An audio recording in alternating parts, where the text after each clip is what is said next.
예수님께서 이제 탄생하시고 이제 드디어 본격적으로 인간 구원 활동을 하시는 그 공생활에 대해서 전체적으로 요점을 정리하겠습니다.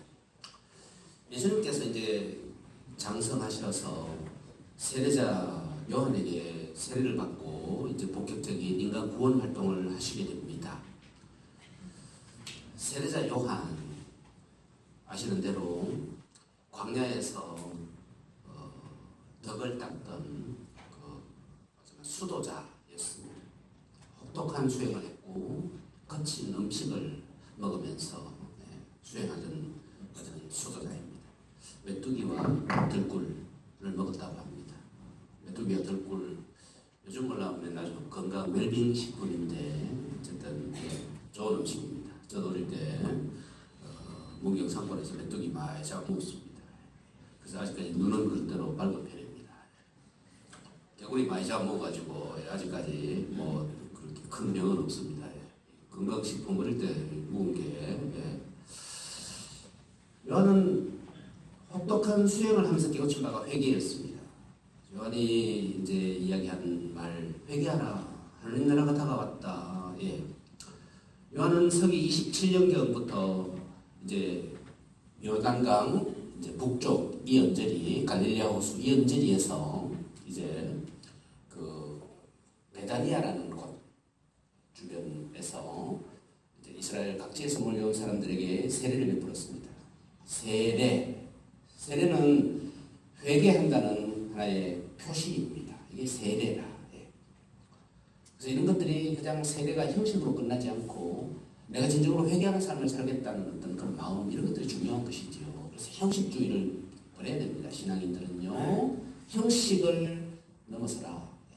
그래서 세례는 뭐냐? 물만 붓는 이런 형식이 아니라 진정으로 회개한다는 어떤 그런 확신, 회개의 삶을 살겠다는 그런 결심, 이제 이런 걸로 실천으로 이어져야 되겠죠. 요한은 이제 하나님 말씀을 전한 예언자이기도 했고, 또 물로 세례를 베푼 세례자이기도 했고, 또 엄격한 고행 생활을 했던 수도자이기도 했지만은, 말하자면 이런 이 세 가지 가운데서 세례가 가장 돋보였기 때문에 요한을 이제 별칭으로 세례자 요한이라는 말을 쓰는 겁니다. 요한은 깨우친 것만으로 해서는 안 된다. 반드시 실천을 해야 된다. 이렇게요. 마태복음 3장 8절 회개에 합당한 열매를 맺으라. 그렇죠? 그래서 회개한다는 결심과 함께 실천이 있어야 된다. 이걸 가르쳤습니다. 사람들이 요한에게 세례를 받고 와서 물었습니다. 사람들이 세례받고 이제 저희는 어떻게 해야 되겠습니까? 라고 하니 요한은 속옷 2벌 가진 사람 한 벌을 없는 사람에게 나누어 주고 먹을 것도 없는 사람과 나누어라. 이렇게요. 또 세금을 걷던 세무서 직원들, 세리들이 저희는 어떻게 해야 되겠습니까? 라고 하니 정한 대로 받고 그 이상은 받지 마라. 옛날에도 아주 뇌물이 성행했기 때문에 정한 대로만 받아라. 군인들도 와가지고 세례를 받고 요한에게 저희는 어떻게 해야 되겠습니까? 라고 하니 뇌물 받지 말고 자기 봉급으로 만족해라. 그 당시 군인들 아주 말하자면 권한이 있었기 때문에 이권에 개입할 수가 있었기 때문에 뇌물 받지 마라. 이 세례 요한의 가르침들입니다. 이제 우리도 늘 물어야 되겠죠. 세례받은 저희는 어떻게 해야 되겠습니까? 늘 주님께 물어야 되겠습니다. 예수님께서 이제 본격적으로 공생활 활동을 시작하시면서 보면 돼 있어. 악보로는 다 요거 놓으면 훨씬 그죠. 왔다 갔다 하는 시간을 줄일 수 있어.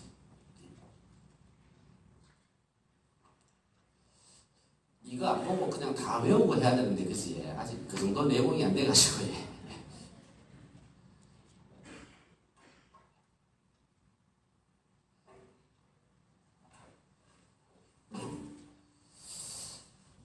이제 예수님 공생활 가운데 첫 번째가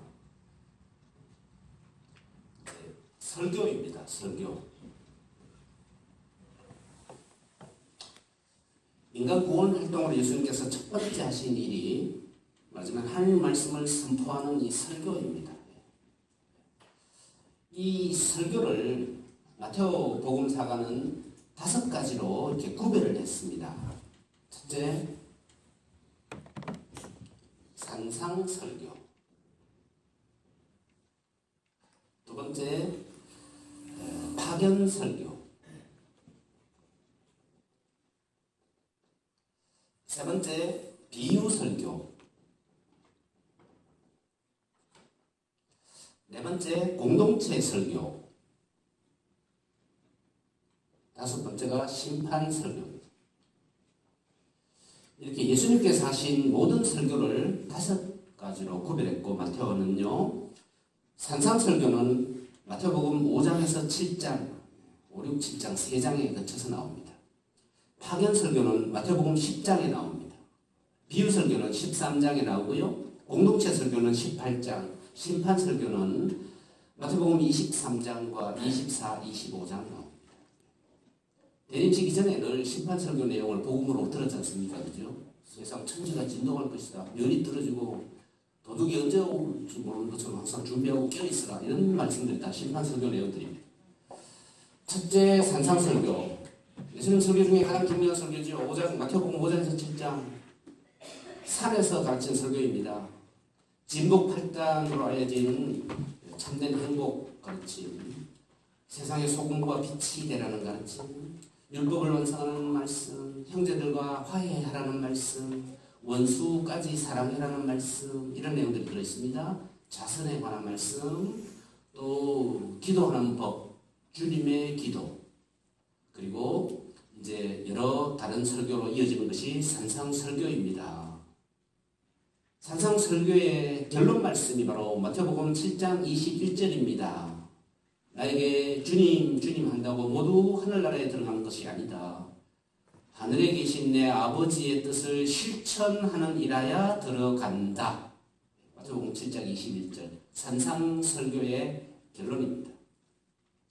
실천이 없는 신앙은 소용이 없다는 뜻입니다.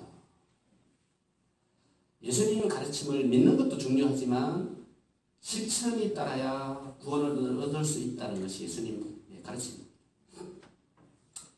1521년 아우스팅 수도회의 수사신부였던 마르틴 루터는 이제 수도원에서 개인 피정을 하면서 로마서를 묵상하면서 로마서 1장 17절 요 구절에 완전히 몰입, 요즘 말로 필이 확 꽂히게 됩니다. 로마서 1장 17절 의로운 이는 믿음으로 구원된다. 믿음으로 의롭게 된다. 믿음을 신앙의 전부로 확신했습니다. 루터는요. 이런 루터의 확신이 개신교 신앙의 기초가 되어서 지금도 개신교 신자들은 믿음으로 구원된다 이렇게 이야기하는 겁니다. 루터는 일부분만 보고 일부분을 전체로 확신한 것이지요. 그래서 시야가 중요한 겁니다. 전체를 볼 줄 알아야 돼. 이렇게 해서 루터는 이것 외에 모든 걸 버렸어요. 성체성사 버리고 사제직 버리고 1500년 가톨릭 교회 전체를 다 버렸습니다. 루터는 매우 영웅심리가 강한 사람이었어요. 하지만 로마서 1장 17절 이 대목을 바오로 사도가 쓰는 글입니다. 로마인들에게 보낸 편지죠. 로마서 1장 17절 믿음으로 의롭게 된다 이 구절은 바오로 사도가 믿음을 강조한 말이지 믿음으로 구원된다는 말은 아니었습니다. 바오로 사도는 여러 구절에서 믿음과 동시에 실천을 강조했습니다. 바오로 사도의 가르침은 두 가지가 핵심이다. 첫째 믿음, 둘째 실천. 믿음을 실천하는 것을 굉장히 다양하게 가르쳤어요. 그 가운데 모든 실천의 가장 중요한 실천을 바로 사랑으로 보았습니다. 그것을 고린토전서 이렇게 이제 바오로 사도가 표현해 놓고 있습니다. 내가 산을 옮길 만한 큰 믿음이 있다 하더라도 나에게 사랑이 없으면 아무것도 아닙니다. 고린토전서 13장 2절 대목입니다.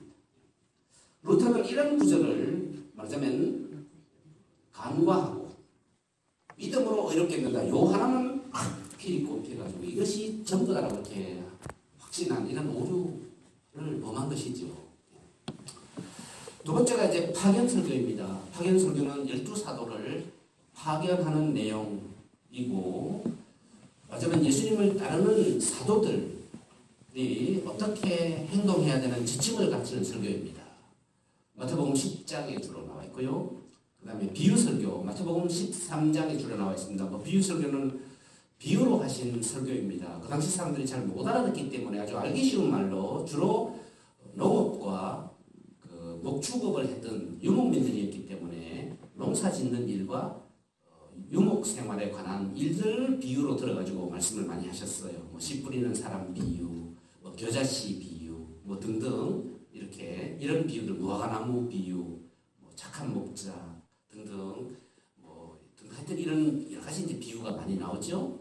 그 다음에 네 번째가 공동체 설교. 이것은 마태복음 18장. 공동체 설교는 그리스도인들, 예수님을 따르는 전체 공동체를 대상으로 하신 설교입니다.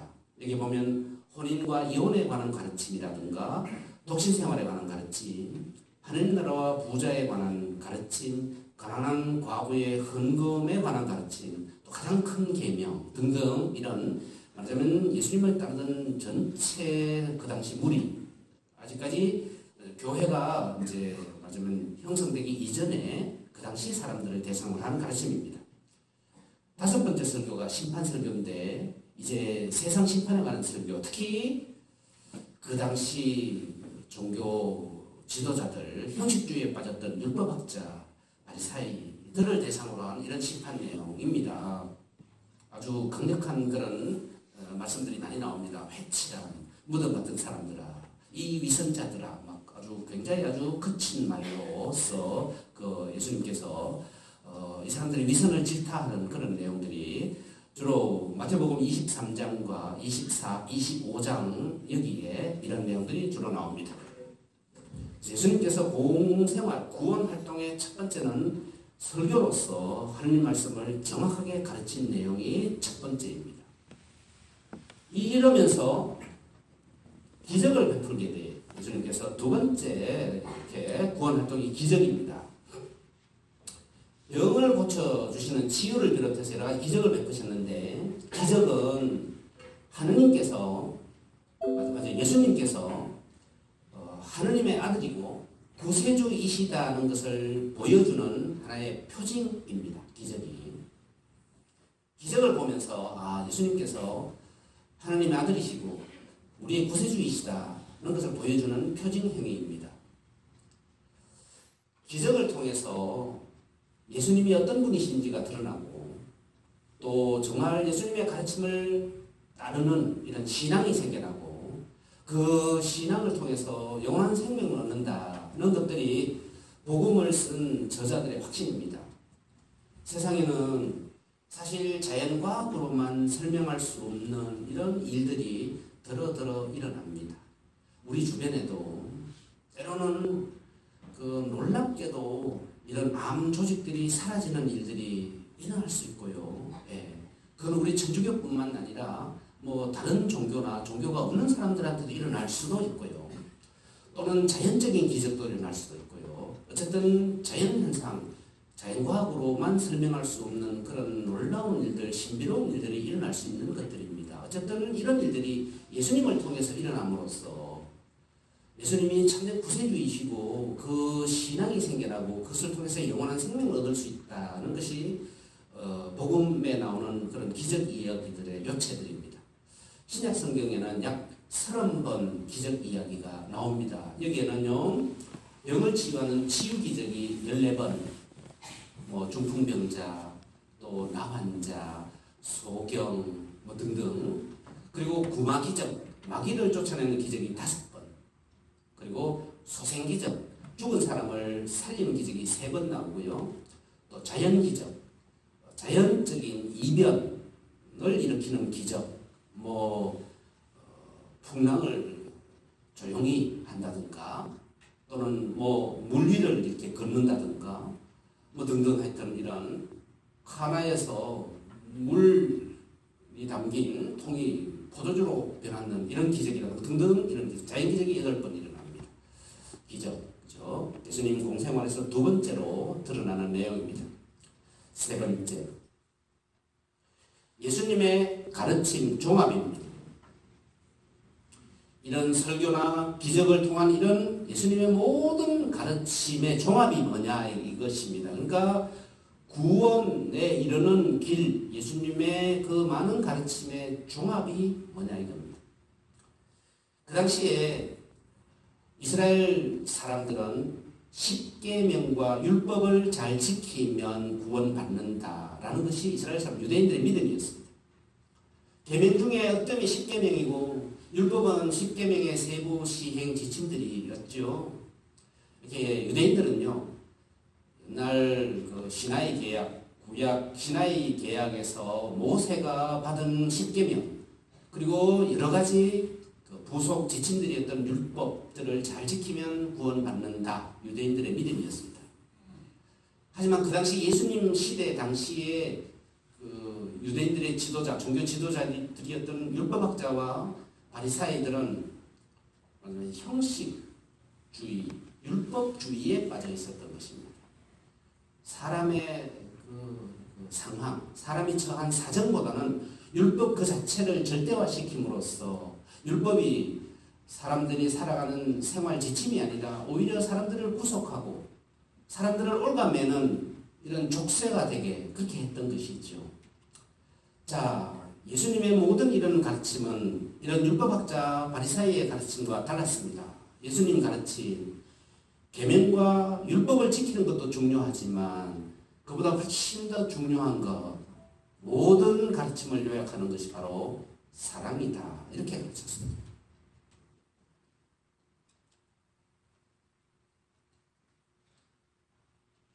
예수님 말씀, 나는 너희에게 새로운 계명을 준다. 지금까지 있었던 십계명과 율법 모든 계명들 말고 새로운 계명, 서로 사랑하라. 예수님의 가르침 이 한마디로 딱 종합이 됩니다. 요약이 됩니다. 사랑은 뭐 눈물의 씨앗이다 뭐 이렇게 표현할 수 있겠지만요, 사랑은, 예수님의 사랑은요, 나보다 남을 먼저 생각하는 것, 이것이 예수님의 사랑을 가장 쉽게 설명하는 말입니다. 사랑의 반대말이 이기심입니다. 이기심 어제 말씀드렸죠. 죄로 물든 인간 본성, 원죄, 그죠? 인간은 태어날 때부터 이기적인 본성 갖고 태어나 죽기까지 이 이기적인 본성을 갖고 살아. 이기적인 본성은 남이 아니라 나를 먼저 생각하는 본성이라. 이것 때문에 고통이 생겨나. 부부 사이에서 당신은 당신밖에 몰라. 내 말 좀 들어도 왜 당신 말만 해? 전부 이기적인 본성에서 그래요. 운전할 때만 잡으면 내만 빨리 가면 그만이고 남의 사정은 생각해주지 않는 이런 것들이 모두 이기적인 본성에서 나오는 것들입니다. 이 이기적인 본성을 뛰어넘는 것이 바로 예수님의 가르침 사랑이다. 사랑은 나보다 남을 먼저 생각하는 것, 딱 이기심과 반대되는 그런 구원의 길로 가르치신 예수님 모든 가르침의 조각입니다. 이 사랑을 실천하는 것이 우리 교회 말로 봉사라고 합니다.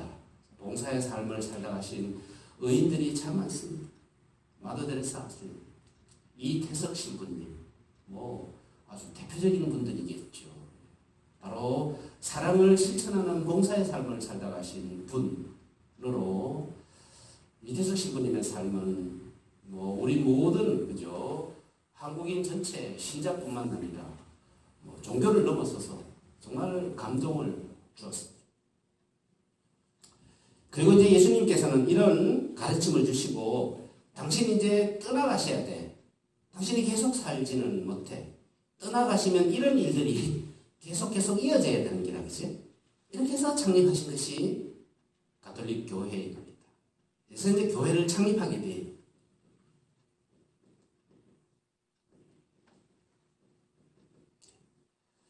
네 번째로 이제 교회를 창립하시게 됩니다. 예수님께서 이제 하나님 말씀을 전하시면서 예수님을 따르는 사람들이 생겨나고 남자와 여자들, 이들이 예수님의 제자들입니다. 이 가운데서 12를 뽑아서 특별한 사명을 맡기기 시작합니다. 이들이 바로 사도라는 사람들입니다. 이 사도들 가운데서 가장 수제자였던 베드로를 중심으로 교회를 세웠고, 이제 베드로와 다른 11 사도들의 후계자들을 통해서 계속 교회가 계승되면서 세상의 구원 활동을 계속하라는 명을 하게 됩니다.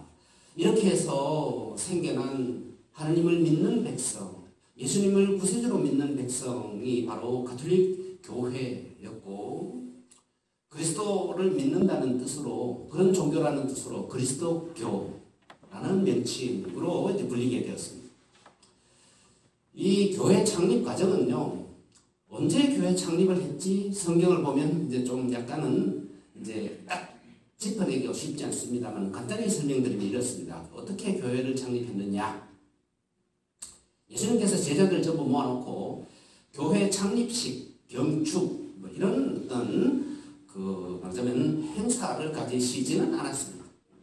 어디 컨벤션 센터 빌려가지고 플래카드 걸어놓고 경축, 교회 창립식 뭐 이런 식은 하지 않았어요. 뭐 요즘 같으면서 그죠? 내민들 모셔놓고 뭐 경축 가톨릭 교회 창립 뭐 이런 또 신문사 초대해가지고 뭐 이렇게 방송도 하고 하지 싶은데요. 그 당시 예수님은 여러 가지 과정을 통해서 교회를 창립하셨습니다. 우선 12제자를 부르셨습니다. 이들에게 특별한 사명을 맡기면서 선교 실습을 시킵니다. 말하자면 이스라엘 집안의 길 잃은 양들에게 가서 하늘나라가 가까이 다가왔다고 선포하여라. 전대에 금이나 은이나 구릿돈도 지니지 말고 여벌 옷이나 신발도 지팡이도 지니지 마라. 이제 이런 말하자면 사도들을 선교로 훈련시키는 내용들이 마태복음 10장 5절에 나옵니다. 제자들은 이런 말하자면 선교 훈련을 통해서 점차 선교의 실제를 배워가게 됩니다. 그리고 이제 최후의 만찬 때 예수님께서는 이제 성체성사를 제정하시고 성체성사를 계속 거행하는 사제직을 이제 최후의 만찬 때 확립하시고 말하자면 제자들에게 교회 활동의 근본 지침을 주셨습니다. 이게 최후의 만찬 때 이루어진 일입니다. 그리고 마지막으로 이제 승천하시면서 제자들을 세상으로 파견하시는 말씀을 하십니다. 너희는 가서 모든 민족들을 내 제자로 삼고 아버지와 아들과 성령의 이름으로 세례를 주고 내가 너희에게 명한 모든 것을 가르치라. 내가 세상 끝날까지 너희와 함께 하겠다. 마태복음 28장 예수님 승천 장면의 가르침입니다. 이런 과정들을 모두 종합해서 교회를 창립하시는 말씀을 하신 것이 바로 마태복음 16장 18절 이하에 나옵니다. 이것이 예수님의 교회 창립 말씀이에요. 너는 베드로다. 내가 이 반석 위에 내 교회를 세울 터인즉 저승의 세력도 이기지 못할 것이다. 나는 너에게 하늘나라 열쇠를 준다. 무엇이든지 땅에서 매면 하늘에서도 매일 것이고 무엇이든지 땅에서 풀면 하늘에서도 풀릴 것이다. 마태복음 16장 18절 19절 이 대목이 교회를 창립하시는 예수님의 가장 확실한 말씀입니다. 그리고 실제로 이 교회가 드러나게 되는 것은 이제 예수님께서 승천하신 다음에 성령 강림 이후에 이제 교회의 모습이 드러나게 된 겁니다. 그래서 예수님께서 살아 생전에 이렇게 교회를 창립하시는 말씀, 그리고 사제직을 또 성체성사를 또 기타 여러 가지 교회 활동의 지침들을 가르치시고 당신 이제 승천하시고 제자들이 남아서 이제 교회를 실제로 세상에 드러내게 된 것입니다. 이게 교회 창립에 관한 이야기입니다. 이렇게 해서 베드로는 말하자면 두 가지 지위를 받아요. 첫째, 사도들의 어떤, 두 번째, 전체 교회의 어떤, 이렇게 두 가지 지위를 받습니다. 물론 이때 교회 창립 말씀 때 예수님께서 모든 일을 구체적으로 하나하나 다 말씀하시지는 않았습니다. 세세하게 그죠. 베드로야 받아 적어라 해가지고 앞으로 교회를 이렇게 운영해라. 나중에 달라스에도 한인본당을 세워라. 그리고 노스캐롤라에서 사목하는 정광희 신부를 불러가 대림 특강을 해라. 이런 것까지 구체적으로 이야기하시지는 않으셨어요. 그러나 베드로에게 말하자면 너에게 하늘나라 열쇠를 준다. 가장 큰 그림이죠. 한마디로 내가 세상 끝날까지 너와 함께 하겠다. 이런 큰 말씀들요. 그래서 베드로는 사도단의 어뜸이고 전체 그리스도 교회의 어떤 이 두 가지 지위가 주어집니다. 이렇게 해서 베드로가 우리 가톨릭교회 초대 교황이 된 겁니다. 그 이후로 계속 후계자들이 2대, 3대 이어져서 지금 교황 프란치스코 교황님 제266대까지 이어지는 것입니다. 이 교황의 지위가 바로 예수님께서 정해주신 겁니다. 모든 사도들의 어떤, 그러니까 성직자들의 어떤, 그리고 전체 모든 가톨릭 교회의 어떤 이 두 가지요. 이렇게 해서 이제 예수님 공생활이 이제 마무리되지요. 그리고 이제 최후의 만찬과 이제 순환의 길을 가시게 됩니다.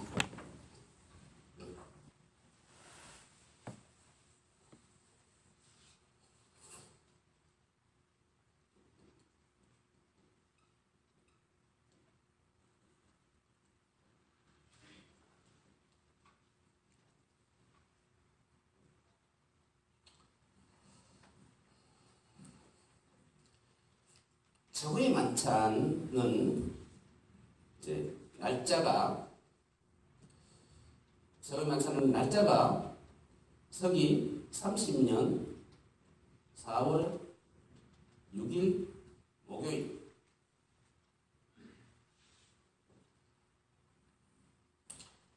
제사동감의 마지막 만찬, 최후의 만찬을 드시고 그 다음 날인 4월 7일 금요일 오후에 예루살렘 북문 골고타 형장에서 처형되셨습니다. 처형되신 날은 4월 7일 금요일입니다. 장소가 어디냐? 최후의 만찬 장소. 마르코복음 14장 15절에 보면 큰 2층방이라고 되어 있습니다. 정확한 장소는 알려지지 않습니다. 예루살렘 성지순례 가면 최후의 만찬 했던 방이라고 이렇게 안내를 합니다. 그 방에 이제 들어가면 좀 이 성당의 한 조그만한 한 3분의 1 정도의 방인데요. 네.